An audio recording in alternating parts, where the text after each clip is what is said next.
हाँ जी दोस्तों, जो ਮੌੜ ਏਰੀਏ ਦੇ ਵਿੱਚ ਮਾਈ ਸਰਖਾਨੇ ਮੰਦਿਰ ਹੈ ਤੇ ਇਸ ਕਮੇਟੀ ਦਾ ਦਾਅਵਾ ਹੈ ਕਿ ਉਸ ਜੋ ਕਮੇਟੀ ਦੇ ਮਾਤਾ ਦੀ ਕਮੇਟੀ ਦਾ ਜੋ ਮੰਦਿਰ ਹੈਗਾ ਉਸ ਦਾ ਪ੍ਰਧਾਨ ਹੈ ਉਹਨੇ ਕੁਝ ਗਲਤ ਹਰਕਤਾਂ ਕੀਤੀਆਂ ਹੋਈਆਂ ਨੇ ਤੇ ਬਾਈ ਵਰਗੇ ਸਬੂਤ ਲੈ ਕੇ ਆਏ ਹੋਏ ਨੇ ਤੇ ਆਜੋ ਕਰਦੇ ਹਾਂ ਗੱਲਬਾਤ। ਬਾਈ ਜੀ ਸਾਰੀ ਗੱਲਬਾਤ ਦੱਸੋ, ਕੀ ਗੱਲਬਾਤ ਹੈ ਇਹ? ਬਾਈ ਜੀ ਇਹ ਹੈ ਕਿ ਅਸੀਂ ਮਾਈ ਸਰਖਾਨਾ ਮਾਲਵਾ ਪ੍ਰਾਂਤੀਆ ਬ੍ਰਾਹਮਣ ਸਭਾ ਦਾ ਮੈਂ ਬੀਐਡ ਕਾਲਜ ਦਾ ਸੈਕਟਰੀ ਸੀ। ਸਾਡੇ 2018 ਦੇ ਵਿੱਚ ਸਾਡੇ ਲਾਭ ਰਾਮ ਪ੍ਰਧਾਨ ਜੀ ਸਨ ਮੰਦਿਰ ਦੇ, ਕਾਲਜ ਦੇ ਚੇਅਰਮੈਨ ਸੀ ਜੀ। ਹਾਂਜੀ, ਉਹਨਾਂ ਨੇ ਮੈਨੂੰ ਬਤੌਰ ਸੈਕਟਰੀ ਰੱਖਿਆ ਸੀ ਕਾਲਜ ਦੇ ਵਿੱਚ ਜੀ। ਹਾਂਜੀ, ਕਾਲਜ 'ਚ ਮੈਂ ਪਹਿਲਾਂ ਇੰਟਰਸਟ ਨਹੀਂ ਕੀਤਾ ਜੀ।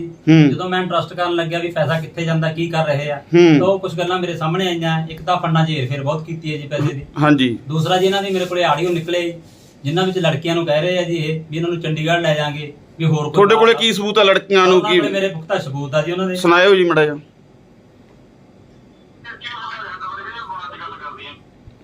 ਫੇਰ ਕੀ ਮੈਂ ਚੱਲ ਹੱਦ ਵਰੇ ਕਹਿੰਦੀ ਮੈਂ ਬਾਅਦ ਚ ਗੱਲ ਕਰਦੀ ਆਂ। ਮੁੜ ਕੇ ਲਾਇਆ ਨਹੀਂ ਭੈਣ ਲੋੜੀ। ਚੱਲ ਕੋਈ ਨਹੀਂ, ਉਹਨੂੰ ਕਹਿਦਾ ਹੈਗਾ ਇਹਨੂੰ ਕਾਲਜ 'ਚ ਰੱਖ ਲਓ। ਫਿਰ ਰਖਾ ਦਨੇ ਤੂੰ ਉਹਨੂੰ ਲਿਆ ਪੁੱਠੀ ਯਾਰ ਕਿੱਥੇ। ਹੁਣ ਉਹਨੂੰ ਕੀ ਕਰਾਂ, ਇਹਦਾ ਮਸਾ ਭਜਾਇਆ, ਉਹ ਤੋਂ ਕੀ ਕਰਾਉਣਾ? ਕਿਉਂ ਜਮਾ ਹੀ ਗੰਦਾ ਓਏ। ਹੋਰ ਬਈ ਉਹ ਤੋਂ ਕੀ ਕਰਾਉਣਾ? ਅੱਛਾ ਯਾਰ ਜਮਾ ਰੱਖ ਲਾ ਓਏ, ਜਮੀ ਬਈ ਕੀ ਕਰਾਉਣਾ ਉਹ ਤੋਂ। ਅੱਛਾ ਯਾਰ ਕੋਈ ਹੋਰ ਫਿਰ ਭਾਲ। ਕੋਈ ਨਹੀਂ ਲੱਭ ਦਾਂਗੇ। ਤੂੰ ਗੱਲ ਦਾ ਹੁਣ ਮੇਰੀ ਗੱਲ ਸੁਣ, ਰਾਕਲ ਹੋਏ ਭਲਾ ਉਹ ਚੰਡੀਗੜ੍ਹ ਕਿਤੇ ਦਬਾ ਟਾਈਮ ਉਹਦੇ ਨਾਲ। ਠੀਕ ਹੈ ਠੀਕ ਹੈ ਠੀਕ ਹੈ ਠੀਕ ਹੈ। ਹੈਲੋ ਹਾਂਜੀ ਪ੍ਰਧਾਨ ਜੀ।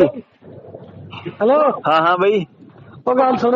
ਹਾਂ ਹਾਂ ਭਾਲ ਕੋਈ ਜੱਜ ਦਾ ਮਾਲ। ਕੋਈ ਨੀ ਲੱਭ ਲਾਂਗੇ। ਭਾਂਜਾਰਾ ਦੇਖ ਲੈ ਤੂੰ, ਸਾਡੇ ਨਾਲ ਬਾਹਰ ਲੁੱਚਾ ਬੰਦਾ ਨੂੰ। ਉਹ ਨਹੀਂ ਲੱਭ ਲਾਂਗੇ। ਅਸੀਂ ਤੇਰੇ ਭਾਂਜਾਰਾ ਆਪਦੇ ਬਣ ਕੇ ਰਹਿੰਦੇ, ਤੈਨੂੰ ਬੰਦੇ ਦੇ ਭੇਜੀ। ਉਹ ਮੈਂ ਵੀ ਆਪਦਾ ਹੀ ਆ, ਹੋਰ ਕਿ ਮੈਂ ਦੱਸ ਕੀ ਜੱਜ ਦਾ ਮਾਲ ਭਾਲ ਦਿੰਦੇ ਕਿਉਂ ਦੱਸ? ਭਾਲ ਦਿੰਦੇ ਆ 2-4 ਦਿਨਾਂ ਚ। ਠੀਕ ਹੈ 2-4 ਦਿਨਾਂ ਦੇ ਬਾਅਦ ਪੱਕਾ? ਹਾਂ ਪੱਕਾ। ਹਾਂਜੀ ਸਰ, ਜੋ ਇਹ ਮਾਈ ਸਰਖਾਨਾ ਵਾਲਾ ਮਾਮਲਾ ਹੈ ਇਹਦੀ ਪੂਰੀ ਡਿਟੇਲ ਤੇ ਪੂਰਾ ਕੀ ਮਾਮਲਾ ਸਰ ਉਹ ਦੱਸੋ। ਸਰ ਮਾਈ ਸਰਖਾਨਾ ਇੱਕ ਬਹੁਤ ਹੀ ਪ੍ਰਾਚੀਨ ਤੇ ਮਸ਼ਹੂਰ ਮੰਦਿਰ ਹੈ ਜਿਹਦੇ 'ਚ ਮਾਂ ਜਵਾਲਾ ਜੀ ਦੀ ਜੋਤ ਜਗਦੀ ਹੈ ਔਰ ਉਹਦੇ 'ਚ ਲੱਖਾਂ ਦੀ ਤਾਦਾਦ 'ਚ ਸਾਲ 'ਚ ਦੁਨੀਆ ਪਬਲਿਕ ਆਉਂਦੀ ਹੈ ਔਰ ਆ ਕੇ ਦਰਸ਼ਨ ਕਰਦੀ ਹੈ, ਆਪਣੀਆਂ ਆਸਾਂ ਮਰਿਆਦਾ ਪੂਰੀਆਂ ਕਰਦੀ ਹੈ। ਉਹਦੇ ਵਿੱਚ ਇੱਕ ਕਮੇਟੀ ਸੀ ਜਿਹਦੇ ਵਿੱਚ ਲਾਭ ਰਾਮ, ਸ਼ਿਵ ਕੁਮਾਰ, ਹੋਰ 5-7 ਜਾਣੇ ਇਹ ਲੋਕ ਪਹਿਲਾਂ ਕਮੇਟੀ 'ਚ ਸੀਗੇ ਜੀ ਔਰ ਪਿਛਲੇ 5-7 ਸਾਲ ਤੋਂ ਇਹਨੂੰ ਕਰ ਰਹੇ ਸੀ ਮੈਨੇਜ ਜੀ। ਉਹਦੇ ਦੌਰਾਨ ਇਲੈਕਸ਼ਨ ਹੋਈ ਐਜ਼ ਪਰ ਲਾਅ, ਜੋ ਸਾਡੇ ਮੰਦਿਰ ਦਾ ਲਾਅ ਹੈ ਉਹਦੇ ਮੁਤਾਬਕ ਇੱਕ ਇਲੈਕਸ਼ਨ ਕੰਡਕਟ ਕਰਾਈ ਗਈ। ਇਲੈਕਸ਼ਨ ਵਾਸਤੇ ਪ੍ਰੋਪਰ ਇਲੈਕਸ਼ਨ ਕਮੇਟੀ ਬਣਾਈ ਗਈ। ਇਲੈਕਸ਼ਨ ਕਮੇਟੀ ਨੇ ਜਦੋਂ ਇਲੈਕਸ਼ਨ ਕਰਾਏ ਕਰਨ ਤੋਂ ਬਾਅਦ ਸ਼੍ਰੀ ਕਰਨ ਅਵਤਾਰ ਕਪਿਲ ਇੱਕ ਪ੍ਰੈਜ਼ੀਡੈਂਟ ਚੁਣੇ ਗਏ ਕਮੇਟੀ ਦੁਆਰਾ। ਇਹ 15/3/2020 ਚ ਇਹ ਚੁਣੇ ਗਏ ਸੀ ਤੇ ਉਸ ਤੋਂ ਬਾਅਦ 22 ਤਰੀਕ ਨੂੰ ਆਪਣਾ ਕਰੋਨਾ ਆ ਗਿਆ ਸੀ, 22-28 ਨੂੰ ਜੀ। ਸੋ ਚਾਰਜ ਦੀ ਵਾਰੀ ਜਦੋਂ ਆਈ ਤੇ ਇਹਨਾਂ ਨੇ ਕਿਹਾ ਕਿ ਮੈਂ ਚਾਰਜ ਲੈਣਾ ਚਾਹੁੰਦਾ ਬਟ ਮੈਨੂੰ ਔਨ ਪੇਪਰ ਪ੍ਰੋਪਰ ਤਰੀਕੇ ਨਾਲ ਚਾਰਜ ਦੇ ਦਿਓ ਪੁਰਾਣੀ ਕਮੇਟੀ ਕੋਲੋਂ। ਠੀਕ ਹੈ, ਪਰ ਉਹਨਾਂ ਲੋਕਾਂ ਨੇ ਗਲਤ ਤਰੀਕੇ ਨਾਲ ਉਲਟ ਪ੍ਰੈਸ਼ਰ ਪਾ ਕੇ ਇਹਨਾਂ ਤੇ ਧਮਕਾਉਣਾ ਸ਼ੁਰੂ ਕਰਤਾ ਵੀ ਐਜ਼ ਇਟ ਇਜ਼ ਚਾਰਜ ਲੈ ਜੋ ਅਸੀਂ ਦੇਣਾ ਚਾਹੁੰਦੇ ਆ। ਮਤਲਬ ਕੋਈ ਗੁੱਲਕ ਦਾ ਹਿਸਾਬ ਨਾਲ ਲੈ, ਮੰਦਿਰ ਕੋਲ 84 ਤੋਲੇ ਸੋਨਾ ਸੀ, ਉਹਦਾ ਹਿਸਾਬ ਨਾਲ ਮੰਗ 4-5 ਕਿਲੋ ਚਾਂਦੀ ਸੀ, ਮੰਦਿਰ ਦੀਆਂ ਹੋਰ ਐਸੈਟ ਸੀ, ਈਵਨ ਚਮਚੇ ਭਾਂਡੇ ਜਿਹੜੀਆਂ ਚੀਜ਼ਾਂ ਹੈ ਉਹ ਇੱਕ ਪਬਲਿਕ ਦੀ ਪ੍ਰਾਪਰਟੀ ਹੈ, ਉਹ ਮੇਰੀ ਵੀ ਨਹੀਂ ਹੈ, ਉਹ ਪ੍ਰਧਾਨ ਦੀ ਵੀ ਨਹੀਂ ਹੈ, ਉਹ ਕਿਸੇ ਦੀ ਨਹੀਂ ਹੈ। ਠੀਕ ਹੈ, ਸੋ ਪਬਲਿਕ ਪ੍ਰਾਪਰਟੀ ਦਾ ਪੂਰਾ ਹਿਸਾਬ ਦੇ ਦਿਓ ਤਾਂ ਜੋ ਮੈਂ ਉਸੇ ਨੂੰ ਅੱਗੇ ਕੰਟੀਨਿਊ ਕਰਾਂ। ਉਹਦੇ ਵਿੱਚ ਇੱਕ ਕਾਲਜ ਵੀ ਹੈ, ਉਹ 'ਚ ਸਪੋਰਟਸ ਕਲੱਬ ਖੋਲਿਆ ਜਿਹੜੇ ਕਰੰਟ ਪ੍ਰੈਜ਼ੀਡੈਂਟ ਨੇ ਉਹਨਾਂ ਨੇ। ਮਤਲਬ ਪਬਲਿਕ ਦੇ ਪੈਸੇ ਪਬਲਿਕ 'ਚ ਵਰਤਣ ਵਾਸਤੇ ਉਹਨਾਂ ਦਾ ਇੱਛਾ ਸੀ।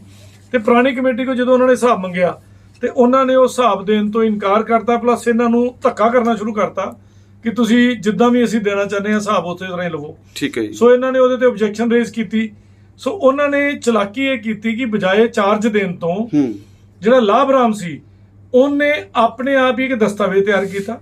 ਦਸਤਾਵੇਜ਼ ਵਿੱਚ ਇੱਕ ਅੱਗੇ ਸ਼ਿਵ ਕੁਮਾਰ ਮੋਹੀ ਨੂੰ ਬਿਨਾਂ ਇਲੈਕਸ਼ਨ ਕਰਾਇਆ ਕਿ ਦਸਤਾਵੇਜ਼ ਤਿਆਰ ਕੀਤਾ। ਮੈਂ ਦਸਤਾਵੇਜ਼ ਦਿਖਾਉਣਾ, ਆਹ ਦਸਤਾਵੇਜ਼ ਹੈ, ਦਰਸ਼ਕ ਵੀ ਦੇਖਣ। ਇਹਦੇ ਵਿੱਚ ਇੱਥੇ ਤਹਿਸੀਲਦਾਰ ਸਾਹਿਬ ਦੇ ਸਾਈਨ ਤੇ ਮੋਹਰ ਹੈ। ਠੀਕ ਹੈ ਜੀ, ਇਹ ਜਿਹੜੀ ਤਹਿਸੀਲਦਾਰ ਸਾਹਿਬ ਦੇ ਸਾਈਨ ਇਹਦੇ ਵਿੱਚ ਉਹਨੂੰ ਲਾਭ ਰਾਮ ਲਿਖਦਾ ਹੈ ਕਿ ਮੈਂ ਅੱਜ 12/2/21 ਨੂੰ ਮਾਲਵੀਆ ਪ੍ਰਾਂਤੀ ਬ੍ਰਾਹਮਣ ਸਭਾ ਦੇ ਮੰਦਿਰ ਵਿੱਚ ਇੱਕ ਇਜਲਾਸ ਰੂਪ ਇਕੱਠੇ ਵਿੱਚ ਸਮੂਹ ਨਗਰ ਪੰਚਾਇਤ ਦੇ ਸਾਰੇ ਵੱਖ-ਵੱਖ ਪਿੰਡਾਂ ਵਿੱਚੋਂ ਆਏ ਬ੍ਰਾਹਮਣ ਭਾਈਚਾਰੇ ਦੀ ਮੌਜੂਦਗੀ ਵਿੱਚ ਮੰਦਿਰ ਕਮੇਟੀ ਦਾ ਗਠਨ ਕੀਤਾ ਗਿਆ ਸੀ, ਜਿਸ ਵਿੱਚ ਹੇਠ ਲਿਖੇ ਅਹੁਦੇਦਾਰਾਂ ਦੀ ਚੋਣ ਹੋਈ। ਇਹ ਕਮੇਟੀ ਦਾ ਗਠਨ ਸੰਵਿਧਾਨ ਅਨੁਸਾਰ ਮਿਤੀ ਸਰਬ ਸੰਮਤੀ ਨਾਲ 12/2/21 ਤੋਂ 12/2/26 ਤੱਕ ਕੀਤਾ ਗਿਆ ਹੈ। ਇੱਥੇ ਤਰੀਕ ਪਾਉਂਦਾ ਹੈ 12/2/21 ਤੋਂ 12/2/26, ਜਦਕਿ ਇਲੈਕਸ਼ਨ ਪਹਿਲਾਂ ਹੋ ਚੁੱਕੀ ਹੈ। ਨੰਬਰ 1। ਹਾਂਜੀ। ਨੰਬਰ 2, ਇਹਦੇ ਵਿੱਚੋਂ ਕਿਹਨੂੰ ਪ੍ਰਧਾਨ ਕਹਿੰਦਾ ਪਿਆ? ਸ਼ਿਵ ਕੁਮਾਰ ਮੋਹੀ ਪੁੱਤਰ ਜਗਨਨਾਥ ਨੂੰ, ਫਿਰ ਨਰੇਸ਼ ਕੁਮਾਰ ਪੁੱਤਰ ਸੁਖਦੇਵ ਸਿੰਘ ਉਪ ਪ੍ਰਧਾਨ, ਬੀਰਬਲ ਦਾਸ ਪੁੱਤਰ ਹੇਮਰਾਜ ਨੂੰ ਸੈਕਟਰੀ, ਤੇ ਸ਼੍ਰੀ ਭੁਪਿੰਦਰ ਸ਼ਰਮਾ ਸੁਪੁੱਤਰ ਮੋਹਨ ਲਾਲ ਖਜ਼ਾਨਚੀ। ਇਹ ਸਾਰੇ ਮੈਂਬਰਾਂ ਦੀ ਸਹਿਮਤੀ ਨਾਲ ਕਮੇਟੀ ਚੁਣੀ ਗਈ ਹੈ। ਇਹ ਤਹਿਸੀਲਦਾਰ ਸਾਹਿਬ ਦੀ ਮੋਹਰ ਲੱਗਦੀ ਹੈ। ਇੱਧਰ ਇੱਕ ਨੰਬਰ ਪੈਂਦਾ ਹੈ ਤੇ ਇੱਕ ਪਿੰਡ ਦਾ ਸਰਪੰਚ ਸਤਨਾਮ ਸਿੰਘ ਇਹਨੂੰ ਤਸਦੀਕ ਕਰਦਾ ਹੈ। ਇੱਥੇ ਇੱਕ ਗੱਲ ਦੱਸਣੀ ਬੜੀ ਜ਼ਰੂਰੀ ਹੈ ਸਾਰੇ ਮੈਂਬਰਾਂ ਨੂੰ, ਜਿਹੜੇ ਬੁੱਧੀਜੀਵੀ ਇਹ ਦੇਖ ਰਹੇ ਨੇ ਇਸ ਸ਼ੋਅ ਨੂੰ, ਉਹਨਾਂ ਨੂੰ ਇਹ ਦੱਸਦੇ ਆ ਕਿ ਇਹ ਡਾਕੂਮੈਂਟ ਇੱਕ ਪਾਸੇ ਤਿਆਰ ਕੀਤਾ, ਦੂਜੇ ਪਾਸੇ ਇੱਕ ਨਵਾਂ ਰੈਜ਼ੋਲੂਸ਼ਨ ਬਣਾਇਆ ਜਿਹਦੇ ਵਿੱਚ 22 ਤਰੀਕ ਲਿਖ ਦਿੱਤੀ ਗਈ ਕਿ 22/2 ਨੂੰ ਇਲੈਕਸ਼ਨ ਹੋਏ।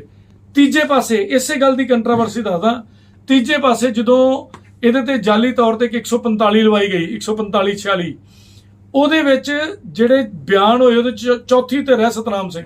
ਸਤਨਾਮ ਸਿੰਘ ਹੀ ਕਹਿੰਦਾ ਵੀ ਉੱਥੇ ਕੋਈ ਵੀ ਨਹੀਂ ਸੀ, ਆ 3 ਬੰਦੇ ਬੈਠੇ ਸੀ, ਇਹਨਾਂ ਨੇ ਮੈਨੂੰ ਸੱਦਿਆ, ਮੈਂ 22 ਤਰੀਕ ਨੂੰ ਗਿਆ ਤੇ ਮੈਂ ਇਹਨਾਂ ਨੇ ਕਿਹਾ ਵੀ ਕਾਗਜ਼ ਤੇ ਮੋਹਰ ਲਾ ਦੇ, ਤੇ ਮੈਂ ਕਾਗਜ਼ ਤੇ ਮੋਹਰ ਲਾਤੀ। ਫਿਰ ਹੋਰ ਜਿਹੜੇ 25-50 ਬੰਦਿਆਂ ਦੇ ਸਾਈਨ ਹੈ, ਉਹ ਪਤਾ ਨਹੀਂ ਉਹ ਸਾਈਨ ਪੈਰ 'ਚ ਪੈਨ ਫੜ ਕੇ ਕੀਤੇ ਹੈ ਕਿ ਖੱਬੇ ਹੱਥ ਨਾਲ ਕੀਤੇ ਹੈ, ਨਾਂ ਲਿਖਿਆ ਘੁੱਗੀ ਜੀ ਮਾਰੀ ਹੈ, ਨਾ ਕਿਸੇ ਦਾ ਆਧਾਰ ਕਾਰਡ ਹੈ, ਨਾ ਕਿਸੇ ਦਾ ਮੋਬਾਈਲ ਨੰਬਰ ਹੈ, ਨਾ ਕਿਸੇ ਦਾ ਐਡਰੈਸ ਹੈ। ਮਤਲਬ ਟੋਟਲੀ ਖਾਨਾ ਪੂਰਤੀ ਕੀਤੀ ਹੈ ਕਮੇਟੀ ਦੀ? ਨਹੀਂ, ਫਰਜ਼ੀਵਾੜਾ ਕੀਤਾ ਗਿਆ ਹੈ। ਇਹ ਤਹਿਸੀਲਦਾਰ ਸਾਹਿਬ ਦੀ ਮੋਹਰ ਜਾਲੀ ਹੈ, ਇਹਦਾ ਮੇਰੇ ਕੋਲ ਦਸਤਾਵੇਜ਼ ਮੌਜੂਦ ਹੈ। ਤਹਿਸੀਲਦਾਰ ਸਾਹਿਬ ਨੂੰ ਅਸੀਂ ਵੀ ਸਵਾਲ ਪੁੱਛਿਆ, ਉਹਨਾਂ ਨੇ ਕਿਹਾ ਕਿ ਮੈਂ ਕਿਸੇ ਕਿਸਮ ਦੀ ਇਹੋ ਜੀ ਕੋਈ ਇਲੈਕਸ਼ਨ ਕਰਾਈ ਨਹੀਂ, ਨਾ ਮੈਨੂੰ ਕਿਸੇ ਅਫਸਰਾਨ ਬਾਲਾ ਜੀ ਦਾ ਹੁਕਮ ਹੋਇਆ ਤੇ ਨਾ ਮੈਂ ਕੋਈ ਕੰਮ ਕੀਤਾ। ਜਦੋਂ ਇਹ ਚੀਜ਼ ਸਾਡੇ ਸਾਹਮਣੇ ਆਈ, ਤਹਿਸੀਲਦਾਰ ਸਾਹਿਬ ਦੀ ਮੋੜ ਦੀ ਆ ਦੇਖੋ, ਆ ਸਿਗਨੇਚਰ ਨੇ ਤਹਿਸੀਲਦਾਰ ਸਾਹਿਬ ਦੇ, ਹਾਂਜੀ, ਅਸਲੀ ਸਾਈਨ। ਠੀਕ ਹੈ ਜੀ, ਨੇੜੇ ਕਰਕੇ ਦਿਖਾ ਦਿੰਦੇ ਆ ਪਬਲਿਕ ਨੂੰ। ਇਹ ਅਸਲੀ ਚਿੱਠੀ ਹੈ, ਨੰਬਰ ਲੱਗਾ 1099 16/10/22 ਨੂੰ, ਤੇ ਇਹ ਨਕਲੀ ਸਾਈਨ ਵੀ ਵੇਖ ਲੈਣ, ਆਮ ਜਨਤਾ ਵੀ ਵੇਖ ਲੂਗੀ ਕਿ ਸਾਈਨ ਜਾਲੀ ਨੇ। ਆ ਮੇਰੇ ਉਂਗਲੀ ਕੋਲ ਨਿਸ਼ਾਨ ਨੇ, ਠੀਕ ਹੈ ਜੀ। ਇਹ ਦੋਨੋਂ ਸਾਈਨ ਵੀ ਵੇਖ ਲਓ ਜਾਲੀ ਹੈ। ਤੇ ਜਦੋਂ ਇਹ ਦਿੱਤੇ ਗਏ ਤੇ ਅਸੀਂ ਫਿਰ ਇੱਕ ਕੰਪਲੇਂਟ ਮੂਵ ਕੀਤੀ ਡੀਜੀਪੀ, ਹੋਮ ਸੈਕਟਰੀ, ਸਾਰਿਆਂ ਨੂੰ, ਪ੍ਰਧਾਨ ਜੀ ਦੁਆਰਾ, ਸ਼੍ਰੀ ਕਰਨ ਅਵਤਾਰ ਕਪਿਲ ਵੱਲੋਂ। ਔਰ ਜਦੋਂ ਉਦੋਂ ਤੇ ਵੀ ਕੋਈ ਸੁਣਵਾਈ ਨਹੀਂ ਹੋਈ, ਕਿਉਂਕਿ ਇਹ ਜਿਹੜਾ ਨਾ ਪੋਲੀਟੀਕਲੀ ਮੋਟੀਵੇਟਡ ਮੈਟਰ ਸੀ, ਕਈ ਸਾਰੇ ਸੰਤਰੀ ਮੰਤਰੀ ਤੰਤਰੀ ਇਹਦੇ 'ਚ ਜੁੜੇ ਸੀ। ਸੋ ਅਸੀਂ ਫਿਰ ਮਾਨਯੋਗ ਹਾਈ ਕੋਰਟ ਦਾ ਦਰਵਾਜ਼ਾ ਖੜਕਾਇਆ। ਸ਼੍ਰੀ ਅਮੋਲ ਰਤਨ ਸਿੱਧੂ ਜੀ ਤੇ ਕੇਸ ਲੱਗਾ, 31/3 ਵਾਸਤੇ ਪੈਂਡਿੰਗ ਹੈ। ਔਰ ਮਾਨਯੋਗ ਹਾਈ ਕੋਰਟ ਨੇ ਐਸਐਸਪੀ ਬਠਿੰਡਾ ਕੋਲੋਂ ਇਹਦੇ ਤੇ ਐਫੀਡੇਵਿਟ ਮੰਗਿਆ ਕਿ ਸਾਨੂੰ ਐਫੀਡੇਵਿਟ ਦੇ। ਇਹਦੇ ਦੌਰਾਨ ਇਹਨਾਂ ਦਾ ਇੰਨਾ ਜ਼ਿਆਦਾ ਜਿਗਰਾ ਵੱਧ ਗਿਆ, ਸ਼ਿਵ ਕੁਮਾਰ ਮੋਹੀ, ਲਾਭ ਰਾਮ, ਨਰੇਸ਼ ਕੁਮਾਰ, ਬੀਰਬਲ ਤੇ ਭੁਪਿੰਦਰ ਹੋਣਾ ਦਾ। ਇਹਨਾਂ ਨੇ ਕਈ ਹੋਰ ਦਸਤਾਵੇਜ਼ ਤਿਆਰ ਕੀਤੇ। ਮਾਨਯੋਗ ਅਦਾਲਤ ਤਲਵੰਡੀ ਸਾਬੋ ਵਿਖੇ ਇਹਨਾਂ ਨੇ ਆਪਣੇ ਆਪ ਨੂੰ ਪ੍ਰਧਾਨ ਕਹਿ ਕੇ ਇੱਕ ਐਪਲੀਕੇਸ਼ਨ ਮੂਵ ਕੀਤੀ, ਜਿਹਨੂੰ ਮੈਂ ਇੱਕ ਬਤੌਰ ਵਕੀਲ ਇੰਨੀ ਗੱਲ ਦੱਸ ਦਿੰਦਾ, ਉਹਨੂੰ ਅਨਕੁਆਲੀਫਾਈਡ ਸੂਟ, ਇਲੀਗਲ ਪਟੀਸ਼ਨ ਔਰ ਐਪਲੀਕੇਸ਼ਨ ਕਿਹਾ ਜਾਂਦਾ ਹੈ। ਉਹ ਕਿਸ ਤਰ੍ਹਾਂ, ਜਦੋਂ ਵੀ ਕੋਈ ਅਸੀਂ ਐਪਲੀਕੇਸ਼ਨ ਮੂਵ ਕਰਦੇ ਹਾਂ, ਉਹਦੇ ਵਿੱਚ ਲਾਸਟ ਦੇ ਉੱਤੇ ਇੱਕ ਵੈਰੀਫਿਕੇਸ਼ਨ ਬਹੁਤ ਜ਼ਰੂਰੀ ਹੁੰਦੀ ਹੈ। ਉਹਦੇ ਵਿੱਚ ਸਹੁੰ ਚੁੱਕੀ ਜਾਂਦੀ ਹੈ ਕਿ ਜੋ ਵੀ ਮੈਂ ਇਸ ਪਟੀਸ਼ਨ 'ਚ ਗੱਲਾਂ ਲਿਖੀਆਂ ਨੇ ਉਹ ਪੂਰੀ ਤਰ੍ਹਾਂ ਸੱਚ ਹੈ, ਕਿਸੇ ਕਿਸਮ ਦਾ ਕੋਈ ਪਾਰਟ ਇਹਦੇ 'ਚ ਝੂਠਾ ਨਹੀਂ ਹੈ। ਆਹ ਦੇਖੋ, ਇਹ ਸਾਡੇ ਵੱਲੋਂ ਦਿੱਤੀ ਗਈ ਪਟੀਸ਼ਨ ਹੈ, ਇਹਦੇ ਵਿੱਚ ਥੱਲੇ ਵੈਰੀਫਿਕੇਸ਼ਨ ਪਾਰਟ ਹੈ ਤੇ ਵੈਰੀਫਿਕੇਸ਼ਨ ਦੇ ਥੱਲੇ ਸਾਈਨ ਹੈ, ਔਰ ਵੈਰੀਫਿਕੇਸ਼ਨ ਦੇ ਉੱਪਰ ਜਿਹੜਾ ਵੀ ਬੰਦਾ ਕਰਦਾ ਉਹਦੇ ਸਾਈਨ ਹੁੰਦੇ। ਇੱਕ ਵੈਰੀਫਿਕੇਸ਼ਨ ਹੁੰਦੀ ਹੈ ਜੀ, ਔਰ ਇਹਦੀ ਸਪੋਰਟ ਵਿੱਚ ਇੱਕ ਐਫੀਡੇਵਿਟ ਲੱਗਦਾ ਹੈ। ਔਰ ਐਫੀਡੇਵਿਟ ਜਦੋਂ ਲੱਗਦਾ, ਐਫੀਡੇਵਿਟ ਲੱਗਿਆ ਡਿਊਲੀ ਓਥ ਕਮਿਸ਼ਨ ਨੋਟਿਸ ਤੋਂ ਟੈਸਟ ਹੁੰਦਾ ਹੈ, ਡੈਪੋਨੈਂਟ ਦੀ ਮੋਹਰ ਲੱਗਦੀ ਹੈ ਕਿ ਜਿਹੜੀ ਸਪੋਰਟਿੰਗ ਐਪਲੀਕੇਸ਼ਨ ਹੈ ਉਹ ਬਿਲਕੁਲ ਸੱਚੀ ਸੁੱਚੀ ਹੈ। ਤੇ ਉਸ ਤੋਂ ਇਲਾਵਾ ਮੰਨ ਲਓ ਮੈਂ ਆਪਣੇ ਆਪ ਨੂੰ ਅੱਜ ਕਹਾਂ ਮੈਂ ਪ੍ਰਧਾਨ ਮੰਤਰੀ ਹਾਂ ਇੰਡੀਆ ਦਾ, ਤੇ ਮੈਂ ਕੋਰਟ 'ਚ ਆਵਾਂ ਤੇ ਮੇਰੀ ਐਪਲੀਕੇਸ਼ਨ ਐਕਸੈਪਟ ਹੋ ਜੇ, ਇੱਕ ਕਾਨੂੰਨਨ ਜੁਰਮ ਹੈ, ਚਾਹੇ ਉਹ ਕੋਰਟ ਨੇ ਕੀਤਾ ਤੇ ਚਾਹੇ ਬੰਦਿਆਂ ਨੇ ਕੀਤਾ। ਅਗਲੀ ਗੱਲ ਇਹਦੇ 'ਚ ਦੱਸ ਦਿੰਦਾ ਕਿ ਜਦੋਂ ਵੀ ਕੋਰਟ 'ਚੋਂ ਐਪਲੀਕੇਸ਼ਨ ਮੂਵ ਹੋਈ, ਉਹਦੇ ਵਿੱਚ ਇਹਨਾਂ ਨੇ ਇੱਕ ਸਟੇ ਡਿਮਾਂਡ ਕੀਤੀ, ਔਰ ਉਹ ਸਟੇ ਉਹਨਾਂ ਨੂੰ ਗ੍ਰਾਂਟ ਹੋ ਗਈ 7 ਤਰੀਕ ਨੂੰ, ਔਰ ਉਸ ਤੋਂ ਬਾਅਦ 18 ਤਰੀਕ ਨੂੰ ਸਟੇ ਵਕੇਟ ਵੀ ਹੋ ਗਈ। ਪਰ 145 ਲਾਗੂ ਰਹੀ, ਰਿਸੀਵਰ ਅਪਾਇੰਟ ਹੋ ਗਿਆ, ਔਰ ਹੁਣ ਰਿਸੀਵਰ ਕੋਲੋਂ ਅਸੀਂ ਹਿਸਾਬ ਮੰਗਦੇ ਹਾਂ। ਰਿਸੀਵਰ ਨੂੰ ਕਹਿੰਦੇ ਆ ਕਿ ਸਾਨੂੰ ਦੱਸ ਇੱਥੇ ਐਸੈਟ ਕੀ ਨੇ, ਅਸੀਂ ਉਹਦੀਆਂ ਆਰਟੀਆਈ ਵੀ ਪਾਈਆਂ, ਔਰ ਹੁਣ ਮੇਲਾ ਹੋਣ ਜਾ ਰਿਹਾ। ਔਰ ਮਾਨਯੋਗ ਅਦਾਲਤ ਜਿਹੜੀ ਤਲਵੰਡੀ ਸਾਬੋ, ਉਹਦੇ 'ਚ ਅਸੀਂ ਜਦੋਂ ਮੂਵ ਕੀਤੀ ਐਪਲੀਕੇਸ਼ਨ, ਉਹਦੇ 'ਚ ਦੱਸਿਆ ਕਿ ਜਨਾਬ ਇਹਨਾਂ ਨੇ ਕੋਰਟ ਨਾਲ ਫਰਾਡ ਕਰ ਲਿਆ, ਪਰਜਰੀ ਕੀਤੀ ਹੈ। ਅਸੀਂ ਪਰਜਰੀ ਦੀ ਵਿੱਚ ਦਫਾ 340 ਹੁੰਦੀ ਹੈ CRPC ਕ੍ਰਿਮੀਨਲ ਪ੍ਰੋਸੀਜਰ ਕੋਡ, ਉਹਦੇ ਵਿੱਚ ਅਸੀਂ ਇਹਦੇ ਤੇ ਇੱਕ ਐਪਲੀਕੇਸ਼ਨ ਮੂਵ ਕੀਤੀ ਕਿ ਜਿਹੜੀ ਇਹਨਾਂ ਨੇ ਕੋਰਟ ਨਾਲ ਪਰਜਰੀ ਕੀਤੀ ਹੈ ਉਹਦੇ ਲਈ 10 ਸਾਲ ਕੈਦ ਘੱਟੋ ਘੱਟ ਤੇ ਨਾਲ 10 ਲੱਖ ਰੁਪਏ ਜੁਰਮਾਨਾ ਹੁੰਦਾ ਹੈ। ਅਸੀਂ ਉਹਦੀ ਡਿਮਾਂਡ ਕੀਤੀ ਹੈ। 151 CPC ਦੀ inherent powers of the court application move ਕੀਤੀ ਹੈ ਕਿ ਜਿਹੜੀ ਇਹਨਾਂ ਨੇ ਆਰਡਰ 23 ਰੂਲ 3 ਦੀ ਐਪਲੀਕੇਸ਼ਨ ਮੂਵ ਕੀਤੀ ਹੈ ਉਹ ਬਿਲਕੁਲ ਇਲੀਗਲ, ਜਾਲੀ, ਫਰਜੀ ਤੇ ਮਿਸਲੀਡਿੰਗ ਹੈ। ਉਹਦੇ ਵਿੱਚ ਆਪਣੇ ਆਪ ਨੂੰ ਜਿਹੜਾ ਇਹਨਾਂ ਨੇ ਪ੍ਰਧਾਨ ਲਿਖਿਆ, ਉਸ ਪ੍ਰਧਾਨਗੀ ਦਾ ਕੋਈ ਦਸਤਾਵੇਜ਼ ਇਹਨਾਂ ਨੇ ਕੋਰਟ ਤੇ ਨਹੀਂ ਲਾਇਆ, ਨਾ ਉਹਦਾ ਕੋਈ ਐਫੀਡੇਵਿਟ ਦਿੱਤਾ। ਸੋ ਇਹੋ ਜਿਹੀਆਂ ਪ੍ਰੋਸੀਡਿੰਗਸ ਇੱਥੇ ਚੱਲ ਰਹੀਆਂ। ਇਸੇ ਤਰ੍ਹਾਂ ਮਾਨਯੋਗ ਹਾਈ ਕੋਰਟ 'ਚ ਵੀ ਅਸੀਂ ਸਾਰੀਆਂ ਪ੍ਰੋਸੀਡਿੰਗਸ ਡੇ ਬਾਏ ਡੇ ਚਲਾ ਰਹੇ ਹਾਂ। ਔਰ ਇੱਕੋ ਹੀ ਮੰਗ ਹੈ ਮੇਰੀ ਔਰ ਮੇਰੇ ਟੀਮ ਦੀ, ਜਿਨ੍ਹਾਂ ਵੱਲੋਂ ਮੈਂ ਮੰਦਿਰ ਦੇ ਪ੍ਰਧਾਨ ਜੀ ਵੱਲੋਂ ਜਿਹੜਾ ਕੇਸ ਲੜ ਰਿਹਾ, ਹਾਂਜੀ, ਕਿ ਸਾਨੂੰ ਜਿਹੜਾ ਬੰਦਾ ਇਹ ਲੋਕ ਕਲੇਮ ਕਰਦੇ ਕਿ ਅਸਲੀ ਪ੍ਰਧਾਨ ਹੈ, ਇਹ ਉਹਲੇ ਡਾਕੂਮੈਂਟ ਕੋਰਟ 'ਚ ਪੇਸ਼ ਕਰ ਦੇਣ ਐਫੀਡੇਵਿਟ ਤੇ, ਸੈਲਫ ਟੈਸਟ ਕਰਕੇ ਤੇ ਟੈਸਟ ਕਰਾ ਕੇ। ਮੇਰੇ ਪ੍ਰਧਾਨ ਜੀ ਜੋ ਆਪਣੀ ਉਹ ਸੀਟ ਛੱਡਣ ਨੂੰ ਤਿਆਰ ਨੇ, ਉਹਨਾਂ ਨੂੰ ਕੋਈ ਲਾਲਚ ਨਹੀਂ। ਉਹਨਾਂ ਨੇ ਈਵਨ ਸਬ ਕਮੇਟੀ ਵੀ ਬਣਾਤੀ ਔਰ ਅਗਲੀਆਂ ਸਬ ਕਮੇਟੀਆਂ ਫਾਰਮ ਕਰਨ ਦੇ ਚੱਕਰ 'ਚ 145 ਲਾ ਕੇ ਰੁਕਿਆ ਤਾਂ ਕਿ ਟਰਾਂਸਪੇਰੈਂਟ ਕੰਮ ਚੱਲੇ। ਜਿਹੜੇ ਗਰੀਬ ਘਰਾਂ ਦੇ ਬੱਚੇ, ਲੋੜਵੰਦ ਪਰਿਵਾਰ ਹੈ, ਬਿਨਾਂ ਜਾਤ ਵੇਖਿਆ, ਉਹਨਾਂ ਨੂੰ ਪੜ੍ਹਾਈ, ਉਹਨਾਂ ਦੀ ਐਜੂਕੇਸ਼ਨ, ਉਹਨਾਂ ਦੀ ਮੈਡੀਕਲ, ਉਹਨਾਂ ਦੀ ਸਪੋਰਟਸ, ਇਹੋ ਜਿਹੀਆਂ ਕੈਟਾਗਰੀਆਂ ਵਿੱਚ ਉਹਨਾਂ ਨੂੰ ਮੌਕਾ ਦਿੱਤਾ ਜਾਵੇ ਨੈਸ਼ਨਲ ਇੰਟਰਨੈਸ਼ਨਲ ਪਹੁੰਚਣ ਦਾ। ਖੇਡਾਂ ਦੇ ਕੈਂਪ ਲਾਏ ਜਾਣ ਤਾਂ ਕਿ ਜਿਹੜੇ ਅਨਪ੍ਰਿਵਿਲੇਜਡ ਫੈਮਿਲੀ ਹੈ, ਇਰਰਿਸਪੈਕਟਿਵ ਆਫ ਕਾਸਟ, ਉਹਨਾਂ ਨੂੰ ਇਹ ਸਭਾ ਜਿਹੜੀ ਹੈ ਇਹ ਅੱਗੇ ਲੈ ਕੇ ਜਾ ਸਕੇ। ਔਰ ਮਹਾਮਾਈ ਦਾ ਜੋ ਸ਼ਿੰਗਾਰ ਹੋਣਾ ਹੈ, ਜੋ ਉਹਦੇ ਮਰਿਆਦਾ ਅਪਣਾਈ ਜਾਂਦੀ ਹੈ ਨਵਰਾਤਰਿਆਂ ਦੇ ਦੌਰਾਨ ਤੇ ਉਹਨਾਂ ਦੇ ਦੌਰਾਨ, ਉਹਦਾ ਧਿਆਨ ਰੱਖਿਆ ਜਾ ਸਕੇ ਤੇ ਜਿਹੜੇ ਫਰਜ਼ੀਵਾੜੇ ਅੱਜ ਤੱਕ ਹੋਏ ਨੇ ਉਹਦਾ ਪਰਦਾਫਾਸ਼ ਕੀਤਾ ਜਾ ਸਕੇ। ਕਿਉਂਕਿ ਮਲਟੀਪਲ ਫਰਾਡ ਨੇ, ਦੋਸ਼ੀ ਪਾਰਟੀ ਡਰ ਰਹੀ ਹੈ। ਬਟ ਮਾਨਯੋਗ ਅਦਾਲਤ ਨੂੰ ਮੈਂ ਥੈਂਕ ਯੂ ਕਰਨਾ ਚਾਹੁੰਦਾ ਕਿ ਉਹਨਾਂ ਨੇ ਹੁਣ 2-2 ਦਿਨ ਦੀ ਤਰੀਕ ਦੇਣੀ ਸ਼ੁਰੂ ਕਰਤੀ ਹੈ। ਰੀਸੈਂਟਲੀ ਹੁਣੇ ਅਸੀਂ ਐਪਲੀਕੇਸ਼ਨ ਮੂਵ ਕੀਤੀ ਹੈ ਕਿ ਉਹ ਆਪਣੀ ਪ੍ਰਧਾਨਗੀ ਦੇ ਪ੍ਰੂਫ ਸਾਰੇ ਕੋਰਟ ਦੇ ਅੱਗੇ ਪੇਸ਼ ਕਰਨ, ਥਰੂ ਡਿਊਲੀ ਅਟੈਸਟਡ, ਮੋਹਰ ਠੱਪੇ ਲਾ ਕੇ।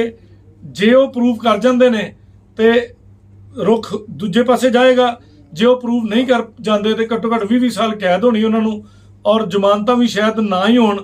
ਕਿਉਂਕਿ 84 ਤੋਲੇ ਸੋਨਾ ਗਾਇਬ ਹੈ ਮੰਦਿਰ ਚੋਂ, 4 ਕਿਲੋ ਚਾਂਦੀ ਗਾਇਬ ਹੈ, ਕਈ ਭਾਂਡੇ ਚਮਚੇ ਤੱਕ ਗਾਇਬ ਹੋ ਚੁੱਕੇ ਨੇ। ਔਰ ਉਸ ਤੋਂ ਇਲਾਵਾ ਜਿਹੜੀਆਂ ਅਸ਼ਲੀਲ ਹਰਕਤਾਂ ਹੋਰ ਸਾਡੀ ਸਮਾਜ ਦੇ ਲੋਕ ਦੱਸਦੇ ਨੇ, ਉਹ ਹਲੇ ਅਨਰਿਪੋਰਟਡ ਹੈ। ਉਹਦੀ ਵੀ ਟਾਈਮ ਆਏਗਾ ਤੇ ਉਹਦੀ ਵਾਰੀ ਵੀ ਆ ਜਾਏਗੀ।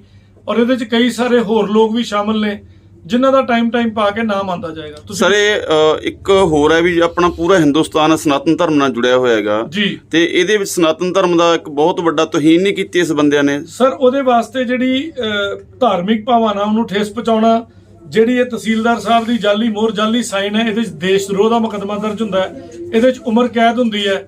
ਇਹਦੇ ਵਾਸਤੇ ਅਸੀਂ ਐਪਲੀਕੇਸ਼ਨ ਮੂਵ ਕਰ ਚੁੱਕੇ ਹਾਂ ਔਰ ਸਾਡੇ ਨਾਲ ਸਾਡੇ ਹੋਰ ਵੀ ਸੱਜਣ ਜੁੜੇ ਨੇ ਜਿਹੜੇ ਸਨਾਤਨ ਧਰਮ ਦੇ ਜਿਹੜੇ ਜਿੰਨੇ ਵੀ ਮੰਦਿਰ ਨੇ ਜਾਂ ਜਿਹੜੇ ਵੀ ਸਾਡੇ ਗੁਰਦੁਆਰੇ ਮੰਦਿਰ ਨੇ, ਜਿਹੜੇ ਵੀ ਇਸ ਕੈਟਾਗਰੀ 'ਚ ਆਉਂਦੇ ਨੇ, ਜਿਹੜੇ ਇਸ ਮਰਿਆਦਾ ਨੂੰ ਮੰਨਦੇ ਨੇ, ਉਹਨਾਂ ਨੂੰ ਵੀ ਇਕੱਤਰ ਕੀਤਾ ਜਾ ਰਿਹਾ ਔਰ ਉਹਦੇ ਵਾਸਤੇ ਜੋ ਵੀ ਲੋੜੀਂਦੇ ਸਟੈਪ ਹੈ ਅਸੀਂ ਲੈ ਰਹੇ ਹਾਂ ਔਰ ਬਹੁਤ ਜਲਦੀ ਅਸੀਂ ਇਹਦਾ ਪਰਦਾਫਾਸ਼ ਕਰ ਦਿਆਂਗੇ ਔਰ ਪਬਲਿਕ ਦੇ ਸਾਹਮਣੇ, ਪਬਲਿਕ ਦੀ ਚੀਜ਼, ਪਬਲਿਕ ਦੀ ਸਾਰਾ ਕੁਝ ਉਹਨਾਂ ਨੂੰ ਸਮਾ ਦਿੱਤਾ ਜਾਏਗਾ ਔਰ ਪਬਲਿਕ ਇਹਦਾ ਧਿਆਨ ਰੱਖੇਗੀ ਇਸ ਸਭਾ ਦਾ, ਇਸ ਸਾਡੀ ਸੁਸਾਇਟੀ ਦਾ, ਕਿਉਂਕਿ ਪਬਲਿਕ ਹੈ, ਅਸੀਂ ਸਾਡਾ ਇਹਦੇ 'ਚ ਕੁਝ ਨਹੀਂ ਹੈ। ਇੱਕ ਸਰ ਕਮੇਟੀ ਵੱਲੋਂ ਕਿਹਾ ਜਾ ਰਿਹਾ ਵੀ ਇਹਨਾਂ ਨੇ ਜੋ ਮਤਲਬ ਬੀਐਡ ਵਾਲੇ ਕਾਲਜ ਦੀਆਂ ਲੜਕੀਆਂ ਸੀ, ਉਹਨਾਂ ਨਾਲ ਇਸ ਪੁਰਾਣੀ ਕਮੇਟੀ ਦੇ ਪ੍ਰਧਾਨ ਵਗੈਰਾ ਨੇ ਜਾਂ ਕੁਝ ਨਵੀਂ ਕਮੇਟੀ ਦੱਸਣਾ ਵੀ ਉਹਨਾਂ ਨੇ ਅਸ਼ਲੀਲ ਹਰਕਤਾਂ ਕੀਤੀਆਂ ਨੇ, ਵੀ ਰਿਕਾਰਡਿੰਗ ਵਗੈਰਾ ਇਹਨਾਂ ਦੇ ਕੋਲ ਹੈਗੀ। ਉਹਨਾਂ ਬਾਰੇ ਕੀ ਕਹਿਣਾ ਚਾਹੋਗੇ ਤੁਸੀਂ? ਉਹਨਾਂ ਤੇ ਅੱਗੇ ਕੀ ਕਾਰਵਾਈ ਕਰ ਰਹੇ ਹੋ?